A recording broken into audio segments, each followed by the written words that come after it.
যুক্তরাষ্ট্রের হামলার জবাবে লোহিত সাগরে মার্কিন জাহাজে পাল্টা আঘাতের দাবি হাউথির, পেন্টাগনের অস্বীকার। ইয়েমেনে বিমান হামলা বন্ধের আহ্বান রাশিয়ার। ইউক্রেনে যুদ্ধবিরতি নিয়ে চলতি সপ্তাহে আলোচনা করতে পারেন ট্রাম্প পুতিন। আসতে পারে ইতিবাচক সিদ্ধান্ত, শর্ত ছাড়াই মস্কোকে রাজি হওয়ার আহ্বান কিয়েভের মিত্রদের।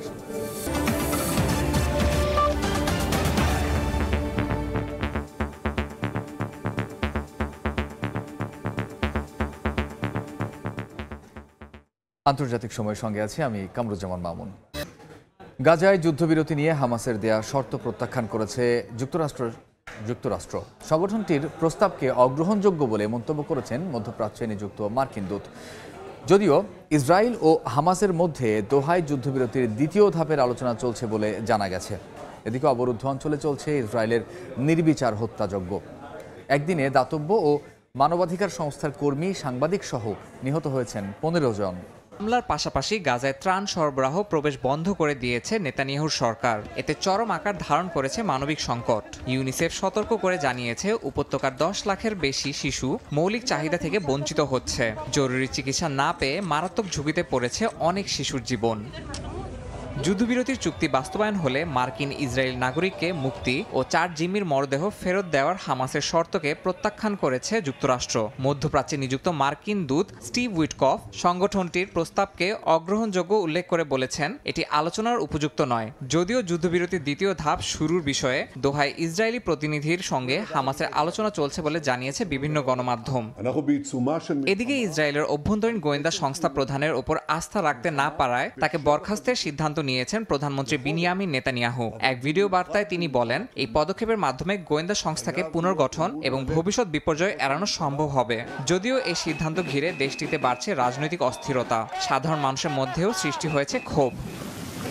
এর আগে সাবেক ইসরায়েলি সেনা প্রধান হেরজি হালেভির এক অডিও ফাঁস হয়েছে। অডিওতে তিনি বলেন, 7 অক্টোবরের হামলায় হামাস কৌশলে ইসরায়েলকে ভুল পথে পরিচালিত করেছিল। হামলার আগে ইসরায়েলের গোয়েন্দা সংস্থাগুলো সঠিক তথ্য সংগ্রহ করতে ব্যর্থ হয়, যা নিরাপত্তা ব্যবস্থায় বড় ধরনের দুর্বলতার প্রমাণ। এই স্বীকারোক্তি দেশটির সামরিক ও রাজনৈতিক অঙ্গনে ব্যাপক প্রতিক্রিয়া সৃষ্টি করেছে। ইয়াসিন মোহাম্মদ জিসান, সময় সংবাদ। ইয়েমেনে টানা দ্বিতীয় দিনের মতো বিমান হামলা অব্যাহত রেখেছে যুক্তরাষ্ট্র। এতে নিহত বেড়ে 53 জনে দাঁড়িয়েছে। জবাবে লোহিত সাগরে মার্কিন জাহাজে পাল্টা আঘাতের দাবি করেছে হাউথি বিদ্রোহীরা। মার্কিন বিমানবাহী রণতরী হ্যারি এস ট্রুম্যান ক্ষতিগ্রস্ত হয়েছে বলে দাবি করেছে ইরান সমর্থিত গোষ্ঠীটি। যদিও হাউথির হামলার কথা অস্বীকার করেছে মার্কিন প্রতিরক্ষা দপ্তর। এদিকে হাউথির ওপর যুক্তরাষ্ট্রের বিমান হামলা বন্ধের আহ্বান জানিয়েছে রাশিয়া। এদিন হাউথিদের সামরিক মুখপাত্র ইয়াহিয়া সারি জানান, তাদের বাহিনী একটি গুরুত্বপূর্ণ সামরিক অভিযান পরিচালনা করেছে। তিনি দাবি করেন, ব্যালিস্টিক ক্রুজ ক্ষেপণাস্ত্র দিয়ে লোহিত সাগরে মার্কিন বিমানবাহী রণতরী হ্যারি এস ট্রুম্যান লক্ষ্য করে হামলা চালানো হয়। যুক্তরাষ্ট্রের বিমান হামলার প্রতিবাদের পাল্টা জবাব বলে উল্লেখ করেন তিনি। তবে মার্কিন প্রতিরক্ষা দফতরের এক কর্মকর্তা রয়টার্সকে জানান, এমন কোনো হামলার তথ্য পাননি তারা। নাম প্রকাশে অনিচ্ছুক ওই কর্মকর্তা হাউথিদের এ দাবি প্রত্যাখ্যান করেন। ইরান সমর্থিত ইয়েমেনের বিদ্রোহী গোষ্ঠীটি ঘোষণা দিয়েছে, তারা লোহিত সাগরে ইসরায়েল সংশ্লিষ্ট জাহাজের ওপর নৌ অবরোধ অব্যাহত রাখবে, যতক্ষণ না গাজার ওপর থেকে অবরোধ তুলে নেওয়া হয়।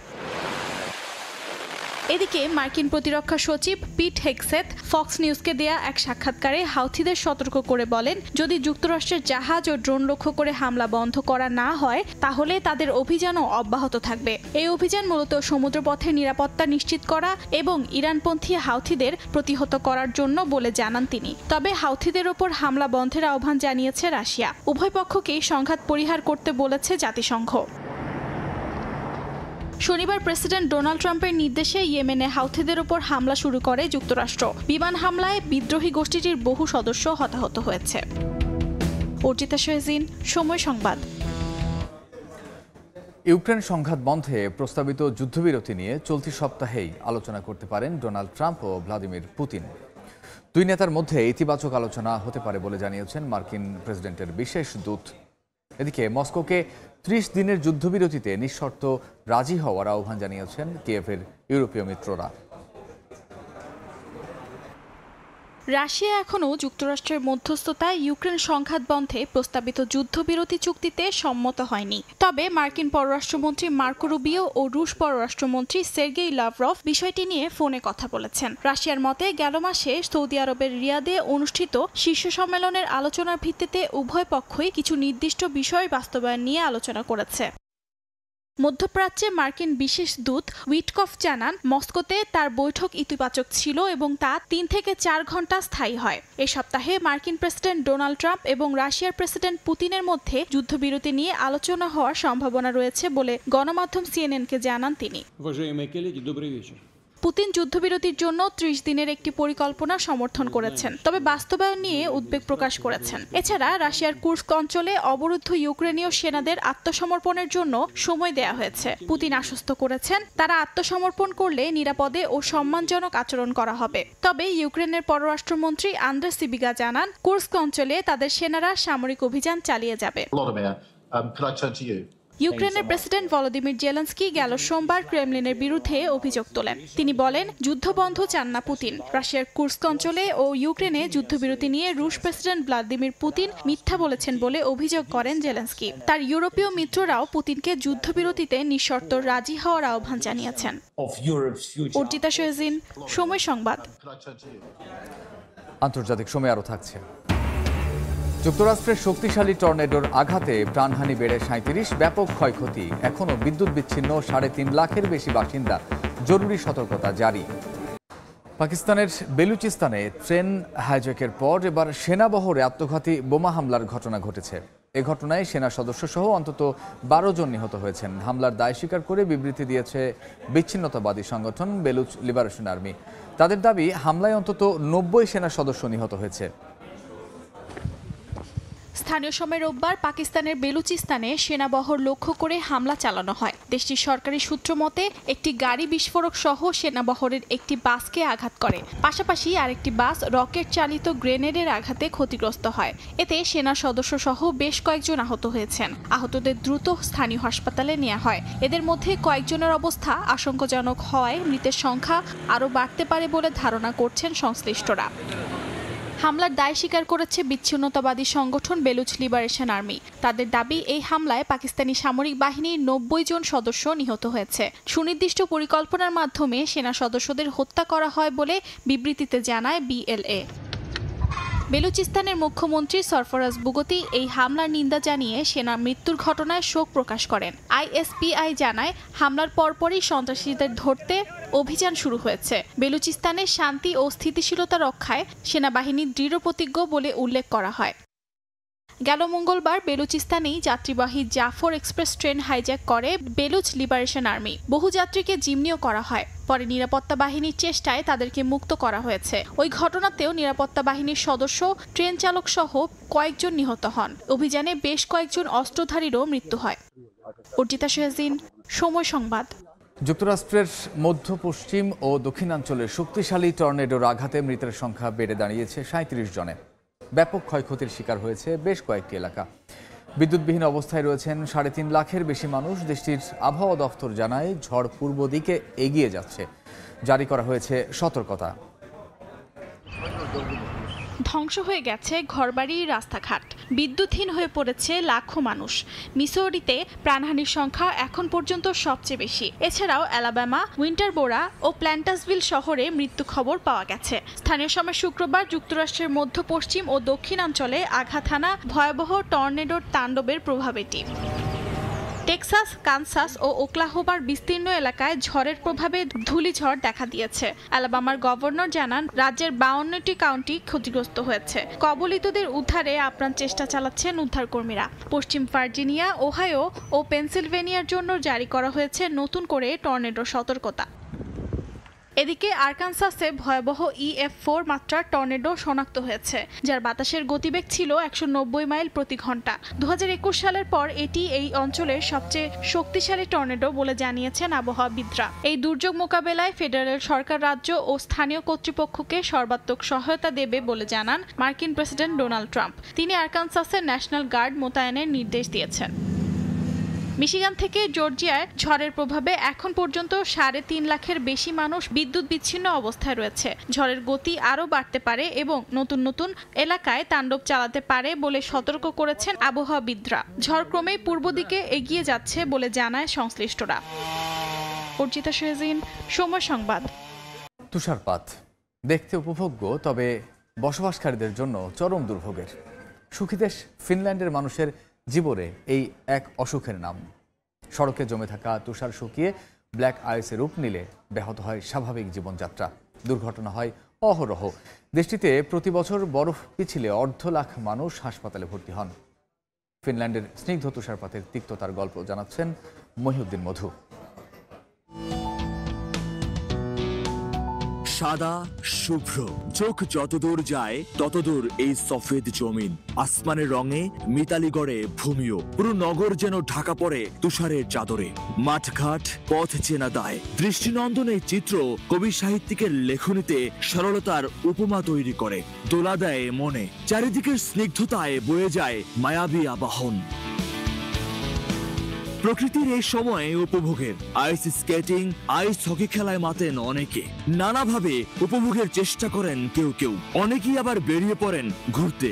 গাছ পাতা যখন মোড়ানো থাকে তুষারে, অদৃশ্য হয়ে যায় পথ, তখন মৃত্তিকার বুকে আইস স্কেটিং অদ্ভুত এক শিহরণ দেয়। তবে শুভ্র আর স্নিগ্ধতার এই দৃশ্যের অপর পৃষ্ঠের চিত্রটা একেবারেই ভিন্ন, ভয়ঙ্কর ভোগান্তির, যার নাম ব্ল্যাক আইস।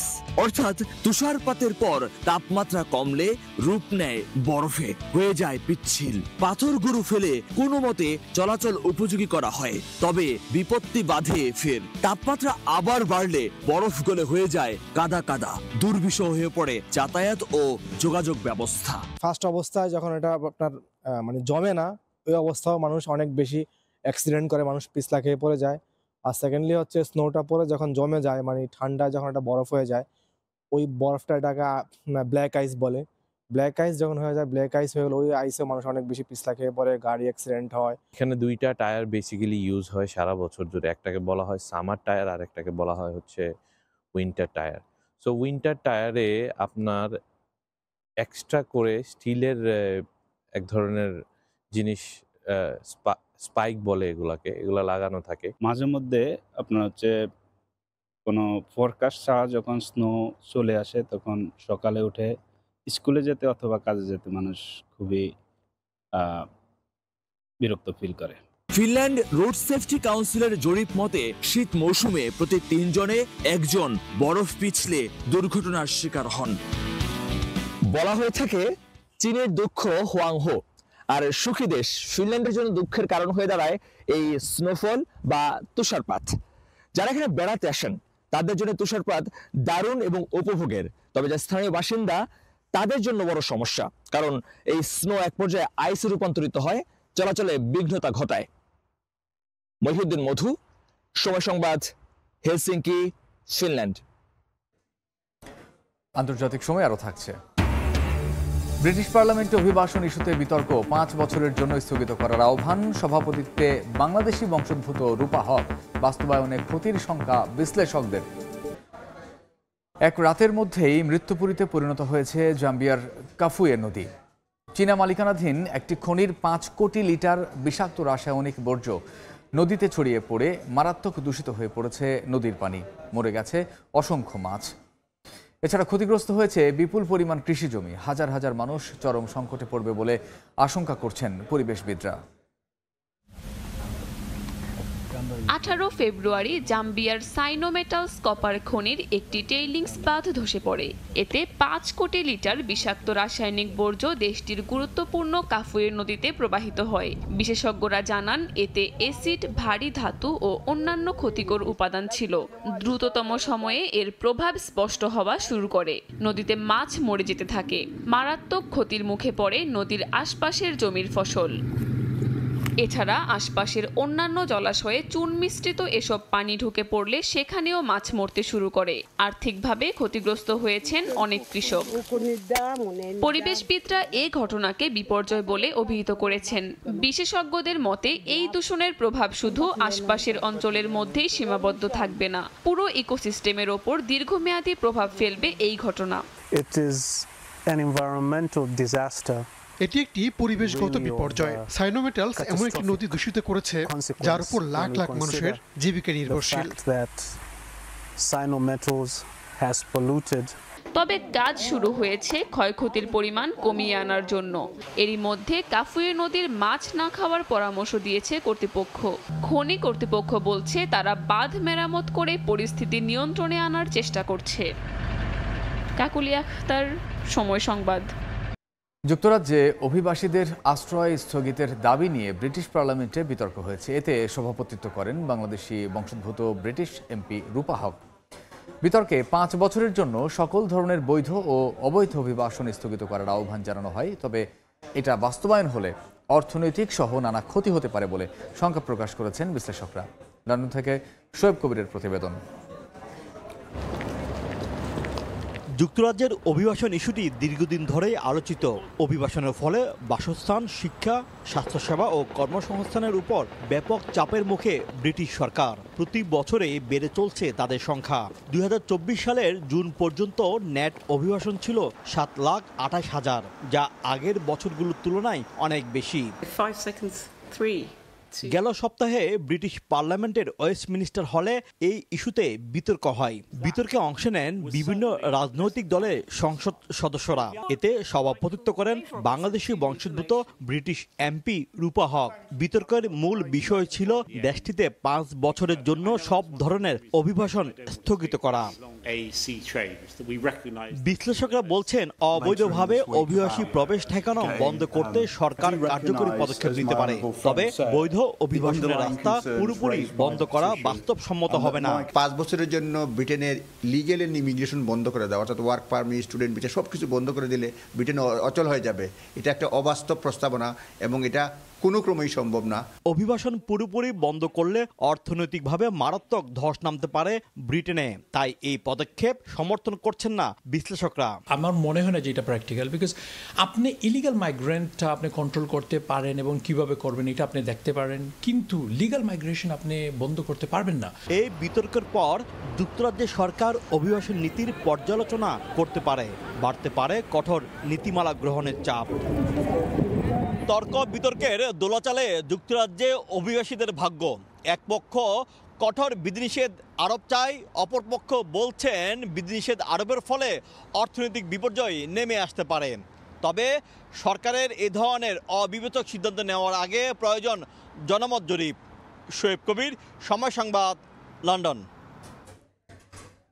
ডিমের সংকট কাটাতে ইউরোপের কাছে সাহায্য চেয়েছে যুক্তরাষ্ট্র। দেশটিতে বর্তমানে তীব্র ডিম সংকট, দাম বেড়েছে রেকর্ড হারে। এ অবস্থায় ডেনমার্ক, সুইডেন সহ ইউরোপের একাধিক দেশের কাছে সাহায্যের আবেদন পাঠিয়েছে মার্কিন প্রশাসন। পাল্টাপাল্টি শুল্ক আরোপ নিয়ে ইউরোপের দেশগুলোর সঙ্গে টানাপোড়েনের মধ্যেই এই সহায়তা চাইল ওয়াশিংটন। একে সরবরাহ কম, তার উপর চড়া দাম। যুক্তরাষ্ট্রে ডিমের দাম আকাশচুম্বী হওয়ায় বিপাকে পড়েছেন দেশটির বাসিন্দারা।